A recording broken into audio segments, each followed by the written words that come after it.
Tout est racheté. Nous prendrons nos faibles mots pour te dire quel Dieu merveilleux tu es. Mais nous ne pourrons pas te dire tout notre amour, alors entends nos cœurs. Non, nous ne pourrons pas te dire tout notre amour, alors entends nos cœurs. Merci de ne pas changer de chaîne car vous allez à présent suivre une prédication édifiante du révérend Dr Job Moukadi de l'Église en mission au Royaume-Uni. Madame, Messieurs, que la paix du Seigneur Jésus-Christ soit avec vous.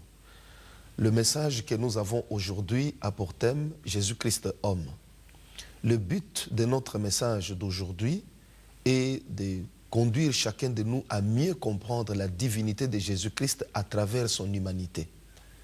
Parce que Jésus-Christ, en tant qu'homme, est différent de nous autres, du fait que la Bible nous fait voir qu'il y a deux sortes d'hommes. Nous pouvons les lire dans 1 Corinthiens, le chapitre 15 et le verset 45. La Bible nous dit tout simplement ceci: c'est pourquoi il est écrit, le premier homme, Adam, devint une âme vivante. Le dernier Adam est devenu un esprit vivifiant. Adam vient de la langue hébraïque, c'est un mot qui signifie tout simplement homme. Donc la Bible nous parle là de deux sortes d'hommes. Il y a le premier homme et le dernier homme. Le premier homme, qui est Adam, le mari d'Ève, c'est notre ancêtre. Et le dernier Adam, c'est Jésus-Christ lui-même qui est devenu l'esprit vivifiant. C'est pour dire qu'il y a deux sortes d'hommes. Et nous sommes en train de parler ici du dernier Adam, qui est Jésus-Christ homme. Ceci est très important parce que beaucoup de personnes arrivent à traiter Jésus-Christ comme un prophète, comme tous les autres. Ils le traitent comme un maître, comme tous les autres. Et ils lui accordent toutes sortes de titres, mais refusent de le reconnaître comme étant le Fils de Dieu, ou de le reconnaître même comme Dieu. Voilà pourquoi il est important pour nous, chrétiens, de mieux comprendre ces choses. À partir de l'humanité de Jésus, nous pouvons établir sa divinité.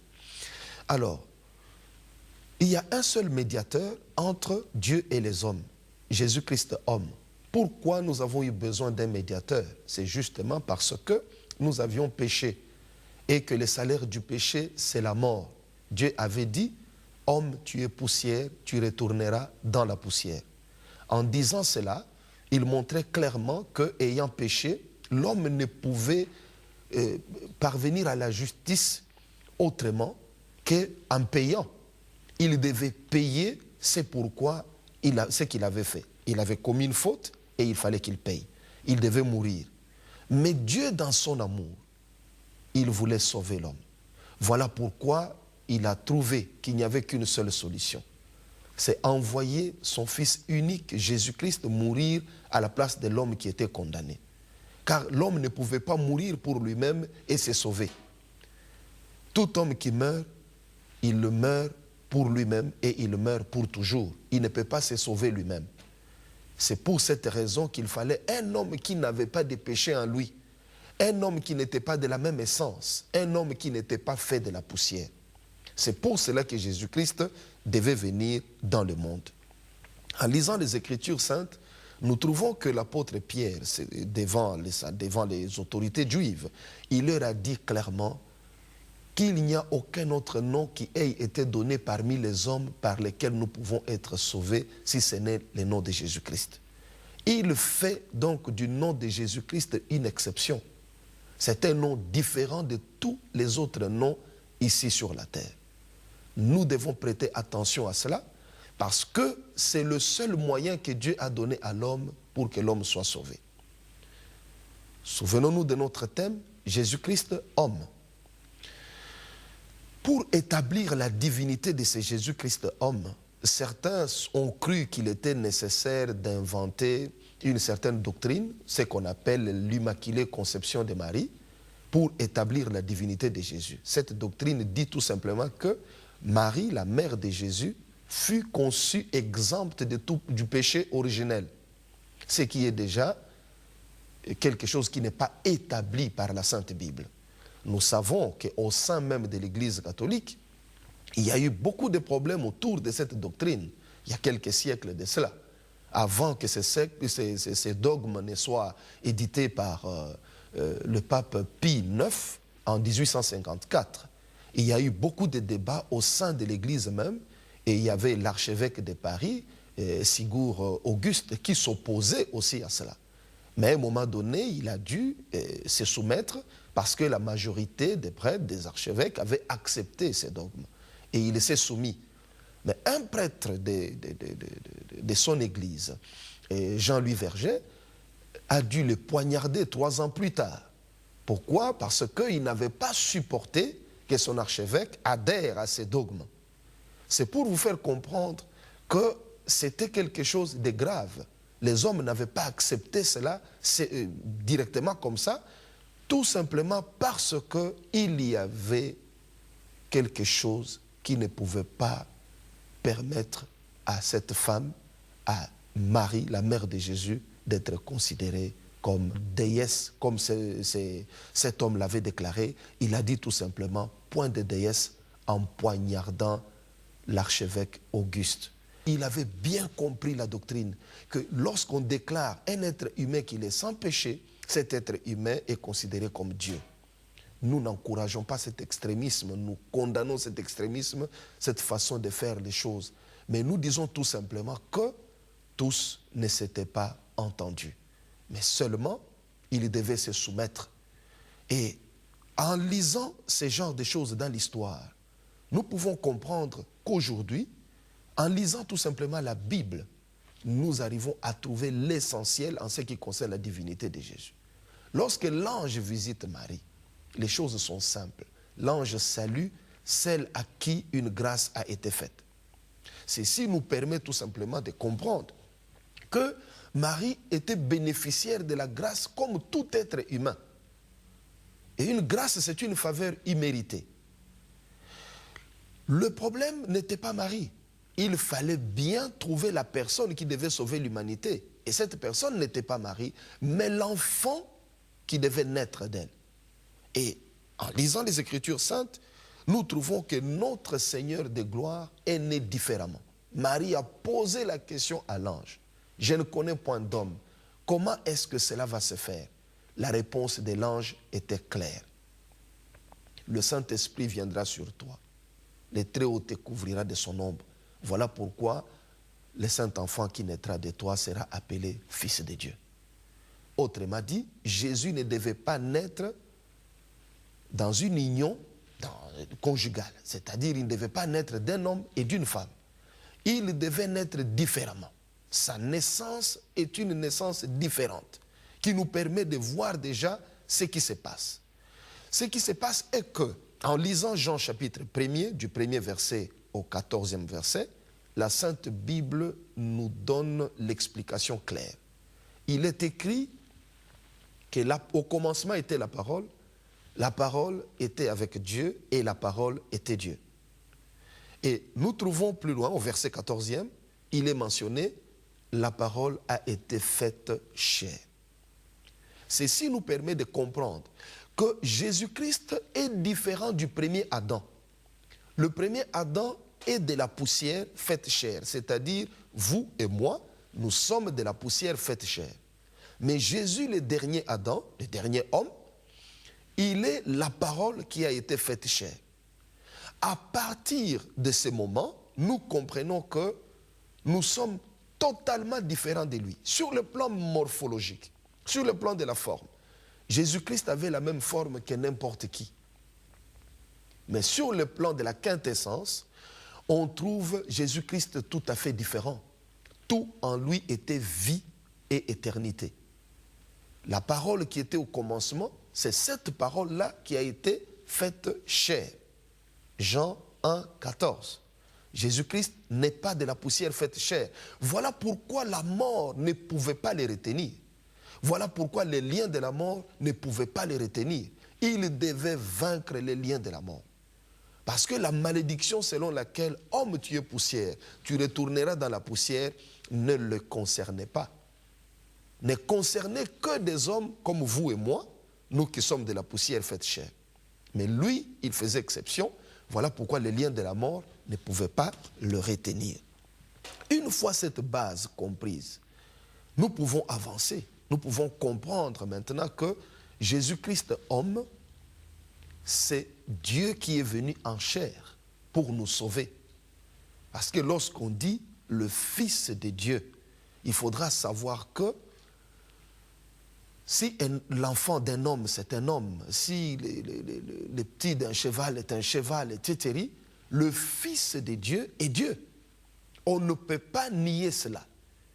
Tout enfant d'un être humain, c'est un humain.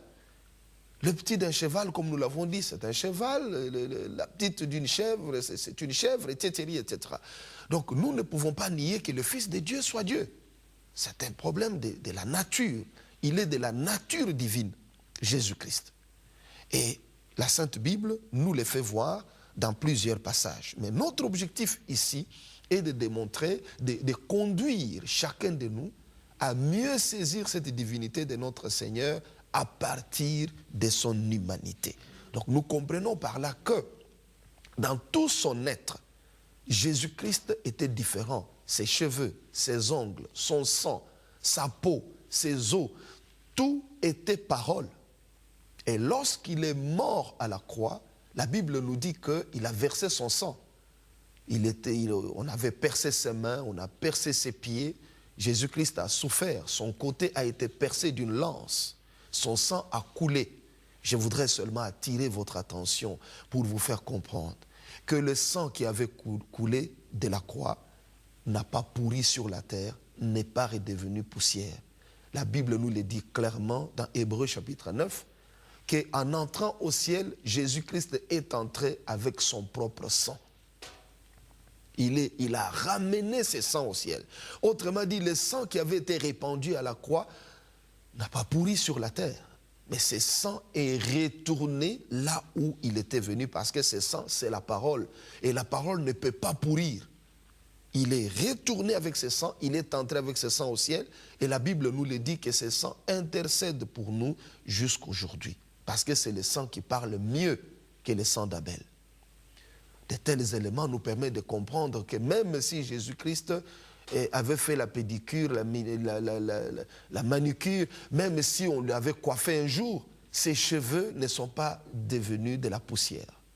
Ses cheveux sont retournés à la parole. Voilà pourquoi il est ressuscité d'entre les morts et qu'il est vivant jusqu'aujourd'hui. Nous voyons même à sa naissance qu'il y a eu beaucoup de témoignages qui ont montré que l'enfant qui venait de naître n'était pas n'importe qui. C'était Dieu qui était venu parmi les hommes. D'abord, nous avons les mages d'Orient. Et nous avons d'abord les anges qui viennent voir les bergers qui étaient en train de paître les troupeaux à Bethléem.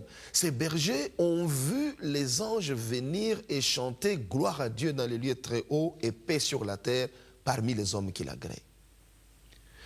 Ces bergers ont entendu l'ange leur dire qu'allez à Bethléem, un sauveur vous est né, qui est le Christ, le Seigneur. Les bergers ont dû abandonner leurs troupeaux et ils sont partis jusqu'où se trouvait Jésus-Christ. Ils ont trouvé l'enfant couché dans la crèche. Et ils ont reconnu que tout ce que l'ange leur avait dit était vrai. Ils étaient dans l'étonnement et ils racontaient tout ce qu'ils avaient vu, comment les anges ont quitté le ciel pour venir sur la terre, chanter des louanges audibles. Les hommes ont vu les anges chanter. Ils ont vu les anges célébrer la gloire de notre Seigneur, comme pour dire que les anges ne pouvaient pas adorer celui qui n'est pas Dieu. Ils ont adoré Jésus-Christ parce qu'ils ont reconnu en lui la divinité. Ils savaient que l'enfant qui venait de naître n'était pas un homme comme tout autre homme, mais c'était la parole qui avait été faite chair. Cette parole qui nous sauve, cette parole qui était Dieu, cette parole qui était avec Dieu au commencement. Nous sommes édifiés sur ces points et nous sommes fiers de le savoir parce que notre Seigneur de gloire est venu pour nous sauver et il est réellement le sauveur. Les bergers sont venus et ils ont raconté tout ce qu'ils ont entendu des anges. Nous regrettons seulement que ces bergers n'aient pas fait comme Abel, qui, sans avoir un pasteur, a compris que pour adorer Dieu, il fallait faire un sacrifice. Il avait pris les premiers-nés de son troupeau et il les avait sacrifiés au Seigneur, ce qui avait beaucoup plu au Seigneur. Abel, fils d'Adam, avait fait ces choses. Mais ces bergers de Bethléem ont laissé leur troupeau et ils sont allés adorer le Seigneur les mains vides. Mais nous voyons un comportement différent de la part des mages d'Orient qui, eux, avaient vu l'étoile du Seigneur à partir de l'Orient. Et ils ont compris qu'un roi vient de naître. Ils se sont levés avec de l'or, avec de l'encens, avec de la myrrhe. Et ils se sont dit, allons pour adorer ce roi qui vient de naître. Ceci est un élément important pour que nous comprenions la divinité de Jésus à partir de son humanité. Nous voyons là ces hommes qui voient l'étoile du Seigneur et qui apprêtent de l'or, de l'encens, de la myrrhe. C'est des choses qu'on apportait qu'à un roi. On devait adorer, et on apportait plutôt à une divinité à l'époque. Lorsqu'on amenait du parfum, et on venait avec pour adorer une divinité. Et ils se sont mis en marche. Je voudrais préciser ici que nous ne connaissons pas le nombre de ces mages. Contrairement à ce qui a toujours été dit, qu'ils étaient à 3, la Sainte Bible n'a jamais donné le nombre des mages. La Bible nous dit tout simplement que les mages d'Orient sont venus. On ne nous donne pas le nombre, donc c'est inutile de continuer à dire qu'il y en avait 3. La Bible n'a jamais dit qu'il y en avait 3. Il pouvait y en avoir 2, il pouvait y en avoir 3, 5, 10, 15, on ne sait pas, mais leur nombre n'est pas précisé. Nous continuons en disant qu'ils sont partis en suivant l'étoile. Et lorsque ils arrivent au niveau de Jérusalem, l'étoile disparaît. Je voudrais préciser ici que cette étoile que les mages avaient vue n'est pas l'étoile brillante du matin qui est Christ. Parce que les mages ont dit, nous avons vu son étoile à partir de l'Orient. Cette étoile n'est pas à confondre avec l'étoile brillante du matin qui est Christ, mais cette étoile doit plutôt être regardée comme semblable aux 7 étoiles qui étaient dans la main de notre Seigneur. C'est que l'Apocalypse est en train de nous le dire, qu'il avait 7 étoiles dans sa main. Les 7 étoiles représentaient les messagers des églises, c'est-à-dire des serviteurs de Dieu. Je voudrais seulement faire comprendre que cette étoile est arrivée jusqu'à Jérusalem et l'étoile a disparu. Pourquoi cette étoile a-t-elle disparu? C'était tout simplement pour permettre aux mages d'authentifier le message qu'ils avaient vu au travers de l'étoile, de l'authentifier à travers les Écritures saintes. Ces mages ont commencé à poser maintenant la question parce qu'ils étaient en quelque sorte égarés. L'étoile qu'ils suivaient, ils ne pouvaient plus la voir. Ils ont commencé à poser des questions auprès des hommes et des femmes qui habitaient Jérusalem. Leurs questions étaient précises. Où est le roi des Juifs qui vient de naître? Ils ne parlaient pas d'un roi qui devait naître. Ils parlaient d'un roi né. Où est le roi des Juifs qui vient de naître? Nous sommes venus pour l'adorer. Je crois que chacun de nous comprend que les mages avaient très bien saisi le message, que ce roi était Dieu. Ils venaient pour l'adorer. Parce que même dans les époques les plus reculées, généralement, les rois, on ne les adorait pas. On les respectait, c'est vrai, on leur donnait beaucoup d'honneur, mais l'adoration était réservée à la divinité. Et les mages d'Orient précisent qu'ils sont venus pour adorer ces rois nés. Ils disent le roi qui vient de naître, pas un prince qui deviendra roi, mais un roi né. La nouvelle arrive jusque chez Hérode. La Bible nous dit que toute la ville était troublée. Ce qui nous fait comprendre que les bergers qui avaient reçu ces messages des anges n'avaient pas propagé la nouvelle, n'avaient pas informé, Hérode n'avait informé personne. Ils ont gardé cette nouvelle pour eux. Ils ne l'ont pas propagée dans Israël. Parce que lorsque les mages arrivent, ils n'arrivent pas la même nuit de la naissance du Seigneur. Ils arrivent certainement plusieurs semaines après. Et les bergers n'ont pas fait ce travail. Et c'est ce qui se passe jusqu'aujourd'hui, où nous, les enfants de Dieu, nous ne propageons pas la bonne nouvelle de notre Seigneur Jésus-Christ. C'est lui qui apprend la bonne nouvelle, qui croit au Seigneur et est sauvé, continue à aller à l'église seul, sans informer les autres. Ne suivons pas ces modèles de bergers, mais propageons la bonne nouvelle de notre Seigneur Jésus-Christ, car la Bible nous dit que cette bonne nouvelle du royaume sera prêchée jusqu'aux extrémités de la terre, alors viendra la fin. En prêchant la bonne nouvelle du Seigneur, nous accomplissons la volonté de Dieu. Il n'est pas nécessaire de connaître toute la Bible pour pouvoir prêcher l'évangile. Inviter quelqu'un à l'église, chacun de nous peut le faire. On le voit à travers Philippe et Nathanaël. Lorsque Philippe arrive et trouve Nathanaël, il lui dit, nous avons trouvé le Messie, Jésus-Christ, le fils de Joseph. Mais Nathanaël lui dit, est-ce que de Nazareth, quelque chose de bon peut venir de là? Et Philippe ne s'attarde pas avec Nathanaël dans des discussions d'ordre théologique sur des généalogies pour savoir d'où devait naître le Christ. Il lui dit tout simplement, viens et vois. Lorsque Nathanaël arrive, il est surpris de trouver que les choses étaient réelles, parce que Jésus-Christ lui a parlé, il lui a révélé même sa propre vie, et Nathanaël était vraiment dans la confusion. Revenons à ce que nous étions en train de dire, parce que notre objectif dans ces messages est d'amener chacun de nous à mieux maîtriser la divinité de Jésus à partir de son humanité. Lorsque les mages parlent ainsi qu'ils sont venus adorer les rois nés, la nouvelle arrive jusque chez Hérode qui panique. Hérode les fait venir parce qu'Hérode avait immédiatement compris le message. Il a compris que le propriétaire du trône est arrivé. C'est en ce moment-là que Hérode convoque les scribes, il convoque les Juifs, il leur pose la question où devait naître le Christ. Mais les mages n'avaient pas dit Christ. Ils ne connaissaient même pas le nom de ces rois. Hérode a discerné tout de suite qu'il s'agissait du Christ. Parce qu'on ne pouvait pas voir son étoile comme ça pour rien. Et comme nous l'avons dit, cette étoile, c'est l'image du serviteur de Dieu. Et cette étoile s'est arrêtée à Jérusalem, nous l'avons dit, pour que les mages arrivent à authentifier ce message par les écrits. Et que Israël soit informé que celui qui les attendait est venu. Les scribes sont venus auprès du roi Hérode. Ils ont ouvert la Bible. Et ils ont lu dans Michée, où il est écrit que le Messie devait naître à Bethléem. Ils ont montré aux mages les chemins de Bethléem. Mais eux-mêmes ne se sont pas rendus à Bethléem. Ils sont restés à Jérusalem. Ils ont montré aux mages, voilà, Bethléem c'est par là. Mais eux-mêmes ne s'y sont pas rendus. Nous ne devons pas être ainsi, indiquant aux autres le chemin de l'Église et nous-mêmes, nous n'y allons pas. Prêchant aux autres la repentance, nous-mêmes, nous ne nous repentons pas.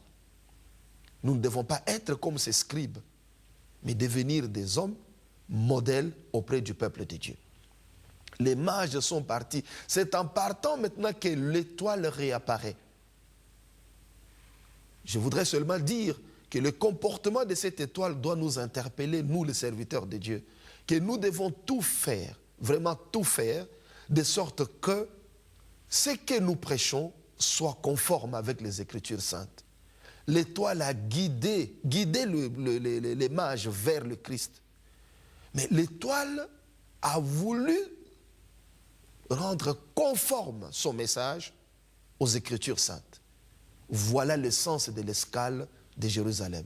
Les mages sont partis jusqu'à Bethléem. La Bible nous dit que lorsque l'étoile est arrivée, sur le lieu où était l'enfant, l'étoile s'est arrêtée sur la maison où était Jésus. Et soit dit en passant, lorsque les mages arrivent, Marie et Joseph et Jésus-Christ ne sont plus dans la crèche. Parce que jusqu'aujourd'hui, tous les dessins montrent Jésus-Christ avec les mages dans la crèche. Mais les mages n'ont pas visité Marie et Joseph et Jésus-Christ dans la crèche. C'était dans une maison. La Bible dit clairement que l'étoile s'est arrêtée sur les lieux où Marie et Joseph étaient et les mages sont entrés dans la maison.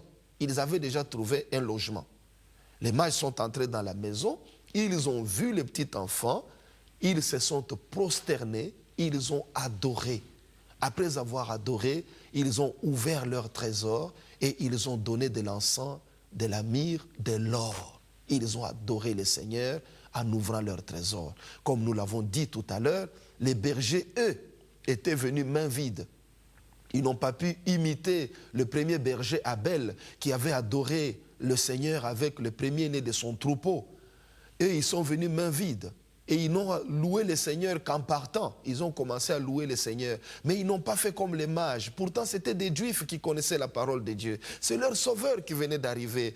Ils ne l'ont pas connu. Ils sont arrivés, ils ne l'ont pas adoré. Ils ont juste raconté ce qu'ils avaient entendu parler par les anges. Mais le berger, les mages plutôt, lorsqu'ils sont arrivés, eux, ils se sont prosternés. Ils ont adoré, ils ont glorifié le Seigneur et ils ont ouvert leur trésor et ils le lui ont donné pour dire qu'ils ont reconnu que c'était le roi né, c'était le Fils de Dieu qui venait de naître. Voilà pourquoi je vous invite aujourd'hui, vous aussi, à accepter Jésus-Christ comme votre Seigneur et votre Sauveur personnel, à l'accepter comme votre Dieu et votre Sauveur. En l'acceptant, vous allez hériter du royaume de Dieu. Parce que Jésus-Christ revient bientôt. Il revient bientôt, non pas comme sauveur, mais il revient comme juge des vivants et des morts. Vous qui connaissez déjà la parole de Dieu, ne la gardez plus captive comme les bergers le firent.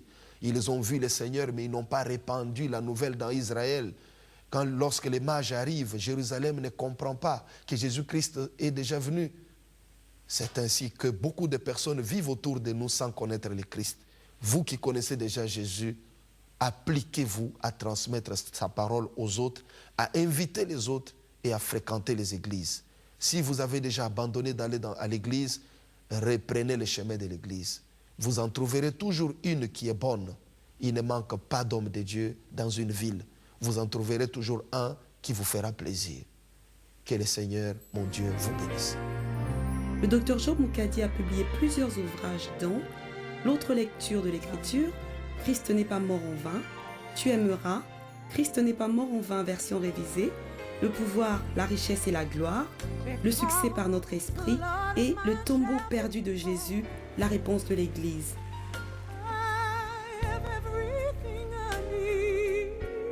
Pour vous procurer les livres du docteur Job Mukadi, veuillez consulter le site web www.lulu.com version francophone ou visiter notre site www.egliseenmission.com ou encore contactez-nous par courrier électronique contact@egliseenmission.com ou encore par téléphone plus 44 161 834 75 11 plus 44 79 03 10 62 53. Nous célébrons un culte agréable au Seigneur chaque dimanche de 10h à 13h au 9 North Street, Cheetham Hill, Manchester, M8 8RE, non loin de Manchester Fort, à 5 minutes du centre-ville, bus 135. Dieu vous bénisse.